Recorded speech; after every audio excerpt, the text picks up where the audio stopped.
tend dho wath ma Mombasa koni gimedo yudo huma ei Afrika ma ugwe kod madiere bang' meli mar adhayi moting'o mauta go e thuolo mokwongo e wadhno ma Mombasa. Melino midendo ni MT Marlin Sardinia mani kod bor mar mita 257 kod lach mar mita 48 ne ogo kod mauta mar diesel maromo metric tons 121,749. Jata tije e dho wath ma Mombasa Captain William Ruto koni kwan atamalo 40 mag mautano en mano mitero e pinje maoko, gino ma okoni medo kelo huma ne dho wath ma Mombasa e pinjego. Melino biro kawo thuolo mar ndalo 5 kagolo mauta e dho wath ma Mombasa.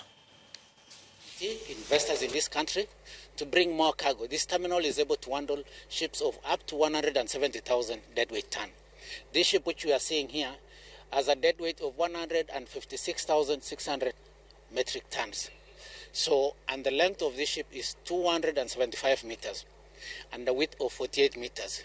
It is equivalent to 2.5 football pitches. ADNOC also want to invest in this country, and we are welcoming them to come and do more investment so that they make this port of Mombasa as a transshipment hub for their products. If they build more storage facilities, we will be able to handle more products that can be able to cater for the market for East and Central Africa. We will keep full ship, full cargo, not like with 121, it will be 150 at least, 1,000 metric tons, just to continue to support. Of course, we are supporting each other.